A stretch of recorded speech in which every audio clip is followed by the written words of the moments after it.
Like everybody at the camp's got, I mean, you were legendary for your vibrato. Oh, Eric Gales makes me cry with his vibrato. It's like, just ridiculous.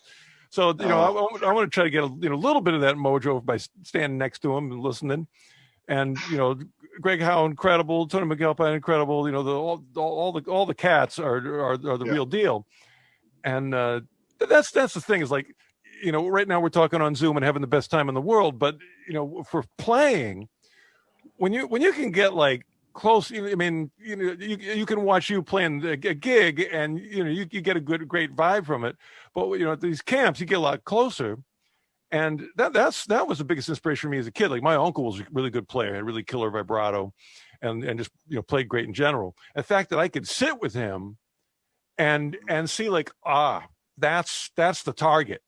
Even though I had records with Mick Ronson and Jimmy Page and all the great players, being able to sit next to a guy and see how they pulled it out of an instrument in close proximity, it was like, that's, I couldn't. That will last a lifetime. Yeah. I really will, because that was my inspiration. I had a teacher that tried to teach me theory. I didn't want to know. I just wanted to watch him play and play along with him. I didn't even want to learn riffs. I just wanted to, by osmosis, sort of absorb what he was doing and be around him. I get the awesome idea is going to be, we're going to make a class where I teach you theory in like 10 minutes. That's not going to happen.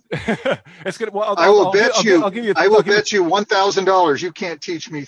Of course, I would be the one to determine if you're teaching me, so I'm going to win the bet no matter what. But to be fair, if it was objective and not subjective, I mean, I wish that would happen, and I would pay you $1,000 if you could teach me. Here it is. I'll give you 30 seconds of it. Do you know Happy Trails? I do, I guess. Yeah. Or it's like it's the beginning of California. I'm aware of it. Yeah. Yeah. Okay. That's how you learn intervals. You just remember like it's the fifth, it's the power chord, and when it goes boom ba de, that's the major sixth. So now you know the major sixth. Now to know the minor sixth, it's Crazy Train or Operation Mindcrime. It doesn't matter what key you're in, but it Bombadita, Happy Trails, major sixth, Crazy Train, minor sixth, and you just take that with you, and you're good. And that's kind of one of the only intervals you need to know, because like everything else is just in your box, pentatonic shape that everybody uses, and the sixth is kind of the one that can mess you up. So as long as you know, like, is it Happy Trails or is it Crazy Train? That doesn't help you over changes, does it? Who changes?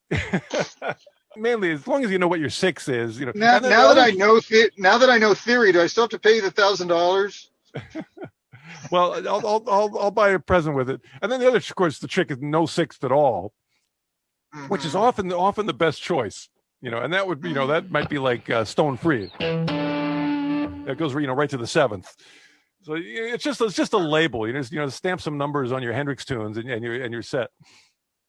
What I try to get across to people is, you may not think you know theory, but if you understand intervals in some sense, if you have your own internal language, then you have developed your own proprietary theory. Yeah, I mean, the more Alan Holdsworth. The math in real life, it's less about math and more about, actually, to me, it's about friends. It's about like making friends with the note. Like, I know that guy. That's Sam. And that's like the third. It's just like, I know. What happens when you get it? What happens when you get into a sketchy neighborhood after dark? That's where I live. It's just making friends with the notes, and you know their name. It's like that. I'm asking for directions. And it's after dark, and there's bonfires, and it's apocalyptical, and it's scary. Apocalyptical. You're coming up with band names left and right. Well, that's another thing I do. It's on the side. I don't want to talk about it. .com.